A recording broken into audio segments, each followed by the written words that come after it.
Gentlemen, a man is only as good as his word, and yesterday I failed you. I apologize. I said I would post every single day. I wanted to try to be consistent 100 days in a row where I post a full-length video. And even though I did post a short, and even though I have a long list, a laundry list of excuses that I was out the whole day, that I came back, that I tried to record on this potato of a laptop, and it crashed on me 4 or 5 times in a row, I still could have put something out. I still maybe had the energy at the end of the day to put something out. And I apologize. And this idea of being consistent, even in a small way every single day, is really important to me. Whether I have 8 subscribers, whether I have 80, whether I have 8,000 or 80 million, it doesn't matter. Showing up every single day and staying true to your word is so important. And I want to tell you how being consistent every day, or being consistent consistently, has impacted my life in incredible ways. I want to tell you a story about my time in the US. I spent 4 years in Atlanta, Georgia. And let's get this game kicked off, actually, because I have not grinded as hard on this game as I would like. And I still want to win and share this story with you. So how I made my way to Atlanta was that I was selected through a program that selects a student every year to come study in Atlanta. The program is funded by a club, a private club, that or whose members are some of the biggest CEOs in Atlanta and Georgia. They run the CEOs of companies, some of the biggest companies Georgia-wide, US-wide, and nationwide. So they are incredibly influential people. They're CEOs, they're business leaders, they're politicians, they're non-profit leaders, just an incredible mix. There's 500 members in this club, and they have these meetings every week. Every Monday they have these meetings where 100 to 200 of them would come to a big hall. There'd be some speaker, like a CEO of a hedge fund or like a federal level politician that would speak, and they would be able to also meet the other members and catch up. And so they select this student every single year to come study in Atlanta. And typically what would happen is that the student that they would select would attend a local university. They pay for that too. The student would attend this local university, and they would also, I need to pick up some units here, I don't want to die. They would attend the university, and then every couple of months they would drop into those weekly club meetings. But I thought to myself, I've got some of the most influential people in the state, in the country, at this club. They've sponsored me. Why not attend these meetings every week? And on the surface, it can be quite a daunting task. And I think that's why a lot of students in the past that were selected for this scholarship did not attend those meetings, because we have nothing to offer them. We have nothing to offer any of those members.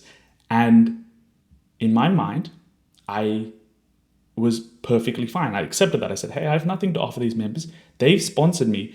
I don't even think some of them know that this program runs, because this club has so much funding, they can just fund programs up the wazoo. It doesn't really matter to them. It's like a drop in the bucket to pay for my full tuition for a year, board, food.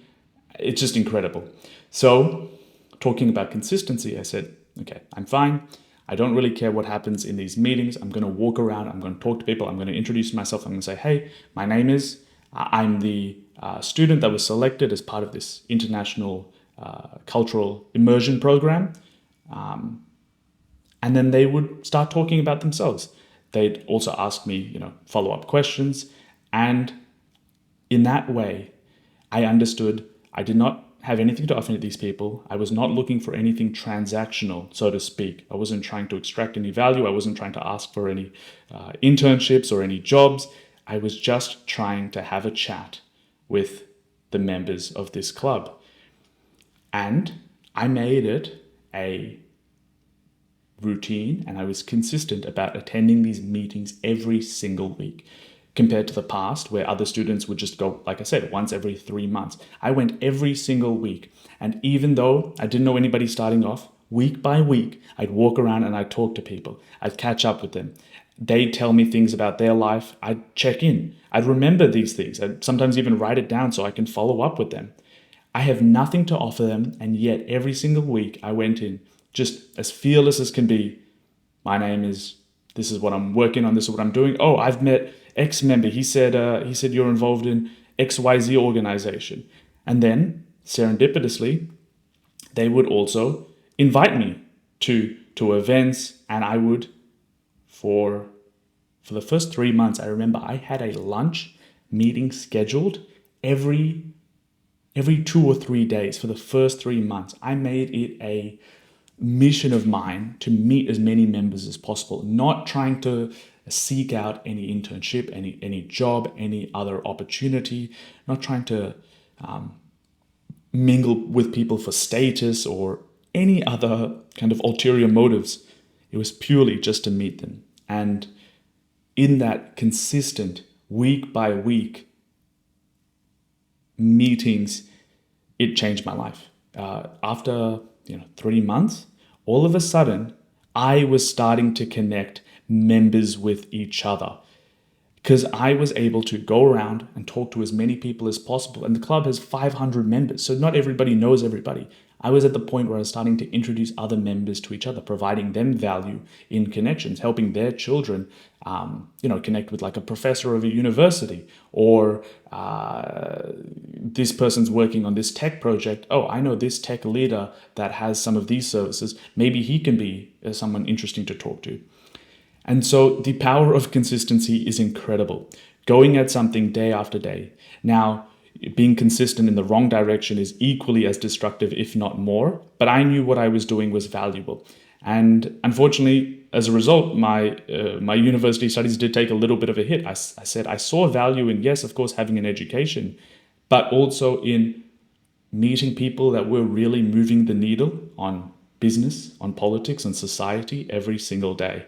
And so in those moments, you start to, when I think back to that time, it feels almost as if it's a blur, but a blur in a good sense. I was in a true flow state where I knew what I was doing and I wanted to do it.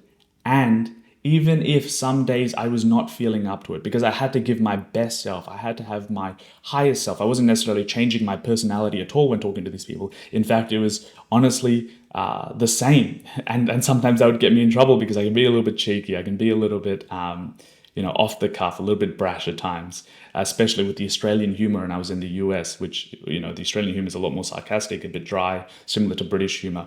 And so maybe that would get me in trouble every now and then. But I said, hey, I'm going to suck it up. I have an amazing opportunity at hand. Why not make the most of it? And so for all of you watching, I think the majority of people watching these videos are young guys, consistency is the way forward. Consistency is a skill that you honestly have to work on every single day. And you have to apply consistency to all parts of your life, whether that be in the gym, whether that be in study, whether that be in going out and meeting people. I implore you to focus on consistency. And with that being said, we finished the game. We got the win. We've hit 1,000 trophies now. We might grind a little bit offline. We'll see.